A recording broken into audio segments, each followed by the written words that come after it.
नमस्कार, जय हिंद साथियों। भारत के प्रधानमंत्री नरेंद्र मोदी की छवि पूरी दुनिया में ही खीखी और जबरन गले पड़ने वाले प्रधानमंत्री के रूप में बन चुकी है। कभी किसी का जबरन हाथ पकड़ लेते हैं, वो हाथ छुड़ाता रहता है, जबरदस्ती हंसते रहते हैं प्रधानमंत्री जी। और इस कमजोरी का फायदा दुनिया के तमाम देश उठाते हैं, उनकी झूठे तारीफें कर देते हैं, एक आध मेडल गले में डाल देते हैं और जो कुछ भी उनकी मर्जी होती है भारत के हितों के विरोध में जाकर वो समझौता करा लेते हैं प्रधानमंत्री जी से। क्या यह ठीक है? अभी कुछ दिनों पहले भारत के प्रधानमंत्री ने इजराइल की यात्रा की और उस वक्त यात्रा की जब पूरी दुनिया में बहस चल रही थी कि अमेरिका और इजराइल मिलकर ईरान पर हमला कर सकते हैं। भारत के प्रधानमंत्री की यात्रा टाली जा सकती थी क्योंकि अखबारों में अब खबरें आ रही हैं कि एक हफ्ते पहले से ही तैयारी थी इस हमले की, लेकिन प्रधानमंत्री को धोखे में रखकर इजराइल की यात्रा कराई गई।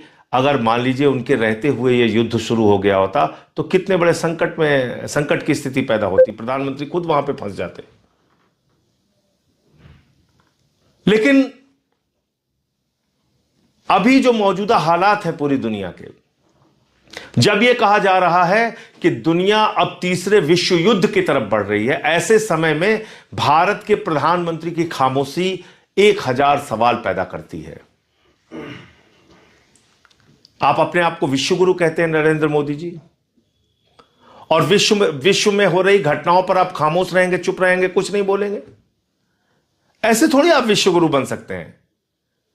आपको वैश्विक घटनाओं पर नजर रखनी होती है। आज अमेरिका वैश्विक तानाशाह बन रहा है, जिसके ऊपर जब चाहता है टैरिफ लगा देता है। कभी वेनेजुला के राष्ट्रपति को उठाकर लेकर चला जाता है, कभी ईरान पर हमला कर देता है, इजराइल के साथ मिलकर वहां के सबसे सुप्रीम लीडर खामिनेई की हत्या कर देता है।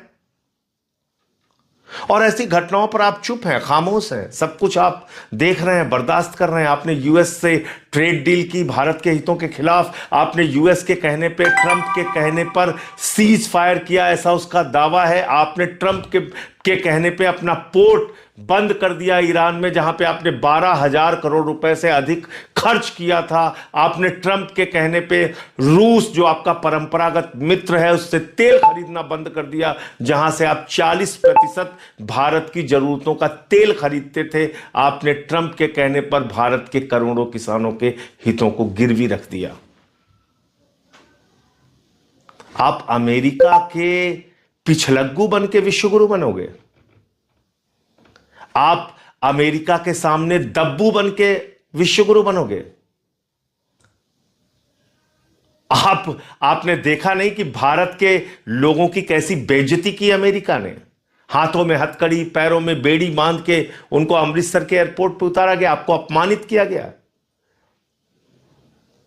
आपने देखा नहीं कि किस तरह से पाकिस्तान के आसिम मुनीर को और वहां के शहबाज शरीफ को गले लगा रहा था ट्रंप और कह रहा था आई लव पाकिस्तान। ऐसे अमेरिका पे आप भरोसा कर रहे हैं? और कल से आपके जो अंधभक्त हैं वो क्या प्रचारित कर रहे हैं? वो ईरान के खिलाफ बोल रहे हैं, उस ईरान के खिलाफ जो आपका कई संकट के वक्त में साथ दे चुका है, जो आपका परंपरागत मित्र है। आपके अंधभक्त, आपकी पार्टी के लोग ये कह रहे हैं कि 65 और 71 में ईरान ने पाकिस्तान का साथ दिया था। आपके अंधभक्त, आपकी पार्टी के नेता ये नहीं बता रहे हैं कि 71 में अमेरिका ने भारत के ऊपर तमाम प्रतिबंध लगाए थे, 71 के युद्ध में खुले तौर पे पाकिस्तान का साथ दिया था और 71 के युद्ध में उसने बंगाल की खाड़ी में अपना 7वां बेड़ा भेज दिया था। उस वक्त रूस ने आपका साथ दिया था। आपके चेले ये नहीं बोल रहे हैं? आपके अंधभक्त ये नहीं बता रहे कि 71 में अमेरिका पाकिस्तान के साथ खड़ा था, और एक मौके पे नहीं, कई मौके पे पाकिस्तान के साथ खड़ा था। जब भी भारत ने परमाणु परीक्षण किया, अमेरिका ने प्रतिबंध लगाया। अटल बिहारी वाजपेयी जी ने परमाणु परीक्षण किया, इंदिरा गांधी जी के वक्त में परमाणु परीक्षण किया, अमेरिका ने इसका खुलेआम विरोध किया। जब हम परमाणु शक्ति संपन्न हैं आज, तो इसका विरोध किसने किया सबसे ज्यादा? अमेरिका ने किया। तमाम प्रतिबंध आपके ऊपर लगाए। आप ये सब कुछ भूल गए। आपके चेलों को याद है 65 और 71 में ईरान पाकिस्तान के साथ खड़ा था। ये भूल गए कि वहां पे राज किसका था? Shah Reza Pahlavi. वो भी अमेरिका का पिछलग्गू था, अमेरिका का दलाल था, और इसलिए उसने पाकिस्तान का साथ दिया उस वक्त। लेकिन उसके बाद की जो परिस्थितियां ईरान के साथ आपके बनी, आप तो खुद गए थे प्रधानमंत्री जी, खामेनेई जी से मुलाकात आपकी हुई थी और आपने उनको 7वीं शताब्दी की कुफिक लिपि में लिखी हुई पांडुलिपि कुरान की भेंट की थी। आपने ऊर्जा क्षेत्र में समझौता किया था। चाबार पोर्ट का आप बार बार जिक्र करते थे, श्रेय लेते थे कि आपने वो समझौता किया जहां पे आपने 12,000 करोड़ रुपए से ज्यादा खर्च किए। 1994 में जब organisation of Islamic countries Kashmir के मसले पे हमारे खिलाफ थे, भारत के खिलाफ थे, कौन साथ खड़ा था? ईरान खड़ा था आपके साथ। भूल गए आप? आपको रुपए में तेल दिया ईरान ने, भूल गए आप? 60,000 करोड़ रुपए आपसे ईरान ने कहा कि आप अपनी अर्थव्यवस्था को सुधारिए, बाद में यह पैसा आप हमें दे दीजिएगा, जो उनका बकाया था। और आपने ही प्रधानमंत्री जी, आदरणीय नरेंद्र मोदी जी, 2024 में जब ईरान के राष्ट्रपति की हेलीकॉप्टर दुर्घटना में मौत हुई थी, भारत के अंदर राष्ट्रीय शोक घोषित किया था आपने। आज क्या हुआ? खामेनेई की मौत पे एक ट्वीट नहीं कर पाए, इतने कमजोर निकले आप। खामेनेई की हत्या पे एक शब्द आपके मुंह से नहीं निकले, उसकी निंदा नहीं कर पाए। क्यों? क्योंकि इसके पीछे अमेरिका कहां थे, इजराइल कहां थे? इससे भारत की क्या छवि बनेगी? आपने अपने हितों को देखा। भारत को सस्ता तेल ईरान से मिलता है, ऊर्जा क्षेत्र में सुरक्षा प्रदान की है ईरान ने आपको लंबे समय तक। आप खामेनेई की हत्या पे एक शोक का संदेश ट्वीट नहीं कर पाते। बांग्लादेश में जहां हिंदुओं की हत्या हो रही है, वहां की बेगम खालिदा जिया, एक पूर्व प्रधानमंत्री के लिए आप अपने विदेश मंत्री को भेजते हैं, शोक व्यक्त करते हैं। पाकिस्तान जो हमारा जानी दुश्मन है, उसके प्रधानमंत्री नवाज शरीफ का बर्थडे का केक बिना बुलाए आप काटने चले जाते हैं। आईएसआई को बुलाते हैं आप पठानकोट में हमारे शहीदों की जांच कराने के लिए। यह आपकी विदेश नीति है। इसलिए ये ही खीखी छोड़िए और सही जानकारी दुनिया को दीजिए।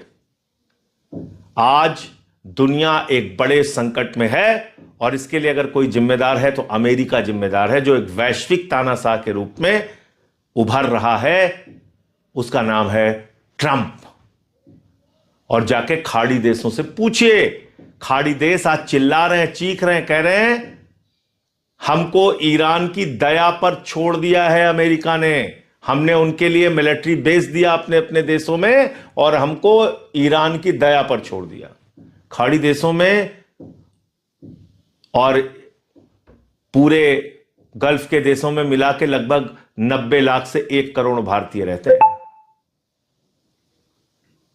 अगर यह युद्ध आगे बढ़ता रहा तो किसका नुकसान है? हमारे लोगों का नुकसान है। आप अमेरिका और इजराइल से युद्ध खत्म करने और शांति की अपील नहीं कर पा रहे हैं, नाम नहीं ले पा रहे हैं उन देशों का। और आपके लोग यहां कह रहे हैं 65 और 71 में ईरान ने पाकिस्तान का साथ दिया था। आपके मुंह से यह नहीं निकल रहा है कि अमेरिका ने आपका कितनी बार विरोध किया था, कितनी बार विरोध किया था। तो इसलिए विदेश नीति को मजाक नीति मत बनाइए। विदेश नीति को ही खीखी और जबरन गले पड़ने की नीति मत बनाइए। विश्व गुरु सिर्फ कहने से नहीं बनता। विश्व गुरु के लिए आपको वैश्विक घटनाओं पर अपनी प्रतिक्रिया प्रकट करनी होती है, अपना स्टैंड क्लियर करना पड़ता है। इसलिए मैं बार बार कहता हूं, आप विश्व गुरु नहीं, गुरु घंटाल हो प्रधानमंत्री जी। और आपका जो आचरण ऐसे वक्त में है, आपकी खामोशी और जिस तरह से आप अमेरिका के आगे लगातार झुकते जा रहे हो, अमेरिका से आपने एप्स्टीन फाइल के दबाव में, अडानी को मिले सम्मान के दबाव में एक ट्रेड डील की जो भारत के हितों के खिलाफ है, आपने अमेरिका और इजराइल के साथ ऐसे वक्त में खड़े होने का काम किया जिससे भारत को महंगे तेल का खामियाजा भुगतना पड़ सकता है, जिसका नुकसान देश के लोगों को होगा। जय हिंद।